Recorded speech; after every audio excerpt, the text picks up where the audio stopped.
Religiously Speaking with Saurabh. नमस्ते, मेरा नाम सौरभ शुक्ल है।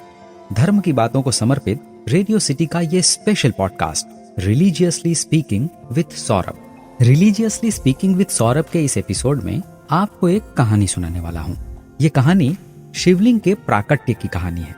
एक बार की बात है, ब्रह्मा जी सृष्टि का निर्माण कर चुके थे और एक दिन ऐसे ही घूमते हुए क्षीर सागर पहुंच गए। वहां उन्होंने सहस्र फन वाले शेषनाग की शैया पर शांत भाव से भगवान नारायण को लेटे हुए देखा। भूदेवी, श्रीदेवी और महालक्ष्मी भगवान की सेवा कर रही थीं। गरुड़, गंधर्व, किन्नर, पार्षद इत्यादि विनम्रता से हाथ जोड़े खड़े थे। ब्रह्मा जी को यह दृश्य देखकर महान आश्चर्य हुआ। उन्हें लगा, यह सब क्या हो रहा है? ब्रह्मा जी को स्वयं पर दंभ हो गया था कि समस्त सृष्टि के निर्माता और सृष्टि के अस्तित्व का मूल कारण वो स्वयं है। इस कारण उन्हें ऐसा लगता था कि वे सबके स्वामी हैं, वे ही सबके पालनकर्ता और पूज्य हैं, वे ही पितामह हैं। ऐसे में यह दृश्य जहां भगवान नारायण शेषनाग की शैया पर लेटे हैं, आसपास लोग हाथ जोड़े खड़े हैं, महालक्ष्मी माँ सेवा में रत हैं, ऐसे वैभव मंडित इतनी निश्चिंतता से लेटा हुआ यह कौन है? भगवान को ऐसे देखकर ब्रह्मा जी को क्रोध आ गया। वे भगवान के समीप गए और क्रोध से पूछा, तुम कौन हो जो यहाँ इस प्रकार लेटे हुए हो, अपनी सेवा करा रहे हो? मेरे यहाँ उपस्थित होने पर भी मेरे सम्मान में उठ खड़े नहीं हुए। व्यवहार मर्यादा सब त्याग कर मेरा अनादर कर रहे हो। उठो, देखो मैं आया हूँ, तुम्हारा स्वामी, तुम्हारा पिता। ब्रह्मा जी का दंभ अपने चरम पर था, इतना कि वे स्वयं भगवान को भी नहीं पहचान पा रहे थे और अमर्यादित हो गए थे। भगवान विष्णु ने ब्रह्मा जी को एक दृष्टि देखा और बोले, वत्स, तुम्हारा मंगल हो, आओ यहाँ इस आसन पर विराजो। भगवान का इतना कहना था कि ब्रह्मा जी का क्रोध और बढ़ गया। वे अत्यंत क्रोध से बोले, मैं तुम्हारा रक्षक हूँ, समस्त जगत का पितामह हूँ, तुम्हें मेरा सम्मान करना चाहिए और उठकर मुझे स्थान देना चाहिए। भगवान मंद मंद मुस्कुराए और बोले, यह संपूर्ण जगत मुझ में ही स्थित है, तुम इसे अपना क्यों कह रहे हो? तुम मेरे नाभि कमल से पैदा हुए हो, अतः मैं तुम्हारा पिता हूँ। ब्रह्मा जी और भगवान विष्णु में यह चर्चा विवाद में बदल गई और धीरे धीरे उग्र हो गई। ब्रह्मा जी ने भगवान पर प्रहार कर दिया। उसी क्षण भगवान के दाहिने अंग से उनकी परछाई स्वरूप भगवान विष्णु प्रकट हो गए और प्रहार का त्वरित उत्तर दिया। दोनों में युद्ध छिड़ गया। थोड़ा अजीब लगता है ना, ब्रह्मा जी और भगवान विष्णु में युद्ध छिड़ जाना। सोचिए, दंभ अगर ब्रह्मा जी को युद्ध में झोंक सकता है तो हम सामान्य प्राणियों को कितनी हानि पहुंचा सकता है। यह दंभ, गुरूर, गर्व, प्राउड अत्यंत हानिकारक दुर्गुण है। मैं बड़ा तू छोटा की भावना दंभ को कई गुना बढ़ा देती है। भगवान विष्णु गरुड़ पर और ब्रह्मा जी हंस पर बैठकर भीषण युद्ध करने लगे। यह युद्ध इतना भीषण बन गया कि किसी भी देवता ने बीच बचाव का प्रयत्न करना उचित नहीं समझा। ब्रह्मा जी ने पाशुपत और भगवान विष्णु ने माहेश्वर अस्त्र उठा लिए। सभी दिशाएं अस्त्रों के तेज से जलने लगी। ये अस्त्र चल जाएं तो सृष्टि में प्रलय आ जाए, और इस युद्ध में वही स्थिति उत्पन्न हो रही थी। देवगण अति तीव्र गति से भगवान शंकर के पास पहुंचे और उनकी स्तुति की।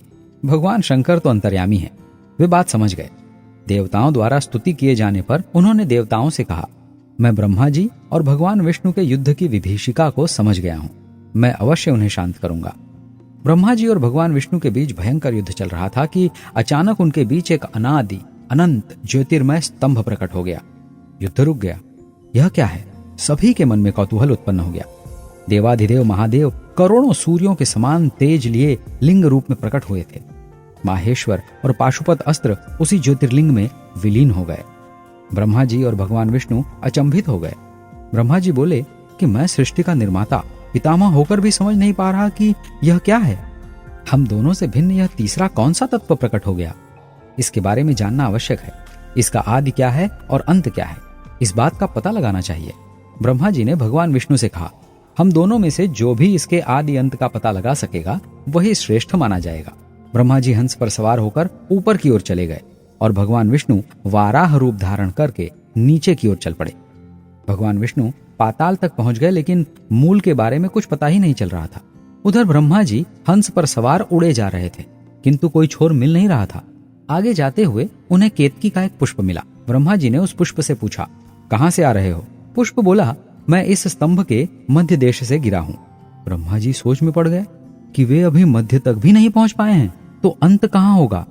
वे पुष्प से बोले, मैं सृष्टि का निर्माता हूं, तुम्हारा पितामह हूं, तुम साक्षी देना कि मैं ऊपर अंत तक पहुंच गया और इस स्तंभ का अंत पता लगा लिया है। भगवान विष्णु मूल का पता नहीं लगा पाए थे और वापस आ चुके थे। ब्रह्मा जी भी केतकी पुष्प को साक्षी बनाकर लौट आए और असत्य बोला। भगवान विष्णु ने सत्य कहा कि वे मूल का पता नहीं लगा पाए, इसलिए वे ब्रह्मा जी की पूजा करने के लिए आगे बढ़े। वे जैसे ही आगे बढ़े, ज्योतिर्लिंग स्तंभ में से भगवान शंकर प्रकट हो गए। भगवान शंकर ने अपनी भौं से एक बाल उखाड़कर पृथ्वी पर मारा और भैरव प्रकट हुए। भगवान शंकर की आज्ञा से ब्रह्मा जी के जिस मुख ने असत्य बोला था उसे काट दिया। दूसरा मुख भी काटने को आगे बढ़े, लेकिन भगवान विष्णु की प्रार्थना से रुक गए। भगवान विष्णु ने कहा, जिस मुख से असत्य कहा गया वो कट गया, अन्य किसी मुख से असत्य नहीं कहा गया, इसलिए क्षमा करें। ब्रह्मा जी चतुर्मुख हो गए। भगवान शंकर ने ब्रह्मा जी को श्राप दे दिया कि तुम्हारी पूजा नहीं की जाएगी क्योंकि तुमने असत्य बोला। तुम्हारी पूजा मात्र यज्ञ कर्म में और पुष्कर में ही होगी। भगवान शंकर ने केतकी के पुष्प को भी श्राप दिया कि किसी भी देवता की पूजा में तू नहीं होगा और न ही मस्तक पर चढ़ाया जाएगा। आपने देखा होगा कि केतकी का पुष्प किसी भी भगवान पर किसी भी पूजा विधि में नहीं चढ़ाया जाता। भगवान विष्णु और ब्रह्मा जी ने उस ज्योतिर्मय लिंग की पूजा अर्चना की, तभी से शिवलिंग पूजन का प्रारंभ माना जाता है। भगवान विष्णु और ब्रह्मा जी ने भगवान शंकर से कहा कि जब हम दोनों आदि और अंत का पता नहीं लगा सके तो मानव जाति के लिए यह कैसे संभव होगा कि वो शिवलिंग को समझ सकें और पूजा कर सकें। भगवान शंकर ने द्वादश ज्योतिर्लिंग की अवधारणा के विषय में बताया। आप जानते हैं ना द्वादश ज्योतिर्लिंग के विषय में? जानते ही होंगे, ये भी कोई पूछने की बात है। सोमनाथ, मल्लिकार्जुन, महाकालेश्वर, ओंकारेश्वर, केदारनाथ, भीमाशंकर, विश्वेश्वर, त्र्यंबकेश्वर, वैद्यनाथ, नागेश्वर, रामेश्वर और घुष्मेश्वर, ये हैं द्वादश यानी 12 ज्योतिर्लिंग। रिलीजियसली स्पीकिंग, अपने धर्म में जो भी बातें बतलाई गई हैं वो सब तार्किक हैं, ऐसे ही थोड़ी ना है। अपने धर्म की बातों को रिलीजियसली फॉलो कीजिए। जय राम जी की। Religiously Speaking with Saurabh.